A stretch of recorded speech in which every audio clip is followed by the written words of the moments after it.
Title: The Pilgrimage of Thalen Mir. The wind carried the scent of glass fire across the crimson dunes, a metallic tang that shimmered like heat itself.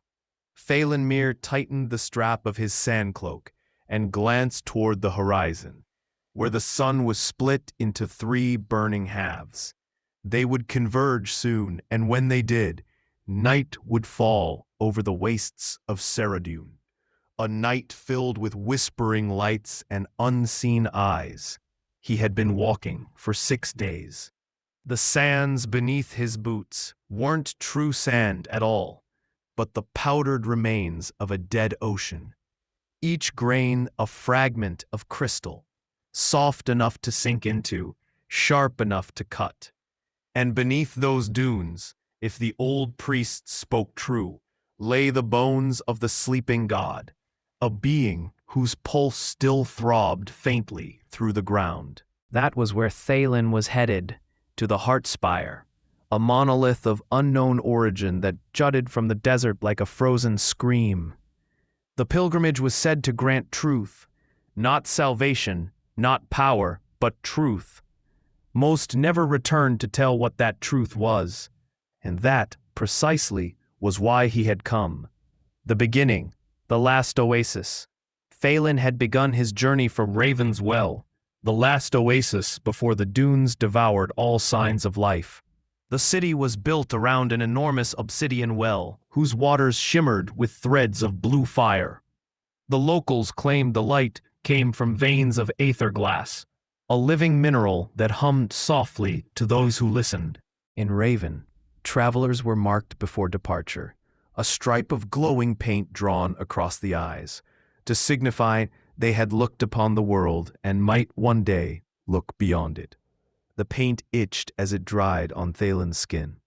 An old woman had approached him as he prepared to leave.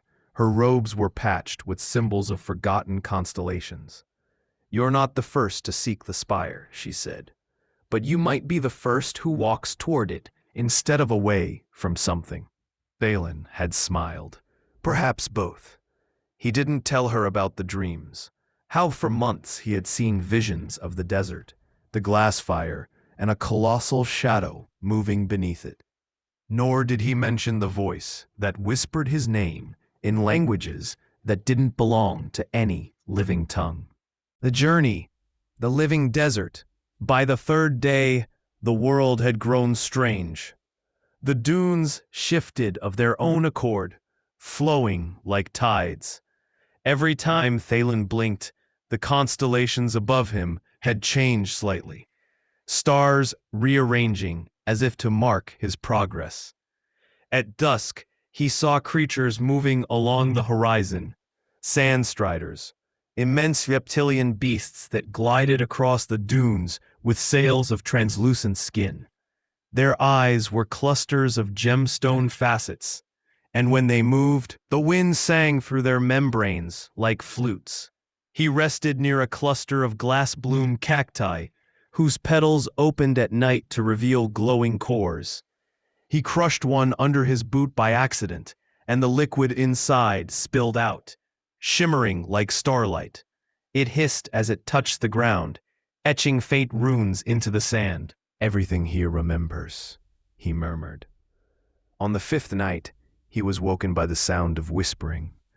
At first, he thought it was the wind. But then the whispers began to form words, his name, again and again. He turned, and behind him, he saw the dunes moving, not by wind, but by something alive beneath them. The sleeping god, he thought. The bones of it were not dead. The climb, a heart spire. By the 6th dawn, Thalen reached the base of the heart spire. It was not stone. It was not metal.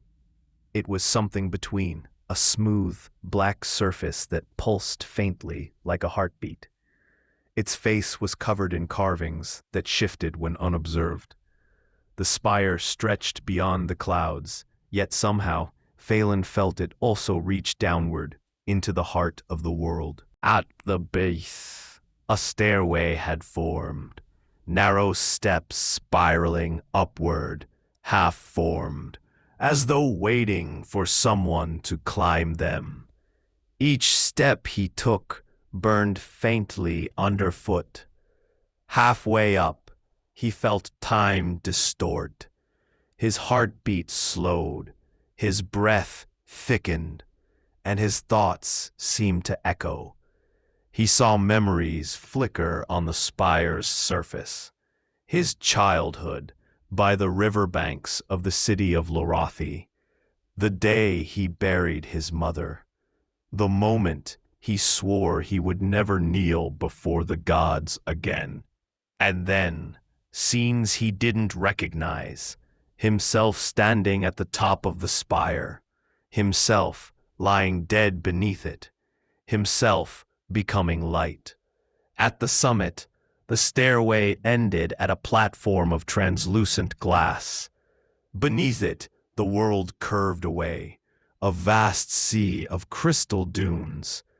Above him hung the three suns, merging into one blinding orb. At the center of the platform was a pool of liquid light, still as a mirror. Thalen approached. The truth, reflection. When he peered into the pool, it did not reflect his face. Instead, he saw the desert from far above, endless, shifting, breathing.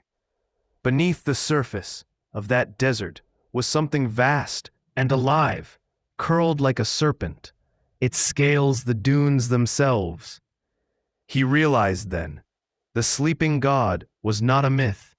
It was the world. The wastes of Ceridune were not lifeless.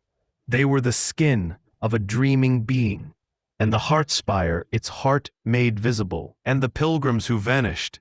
They had been absorbed, not destroyed.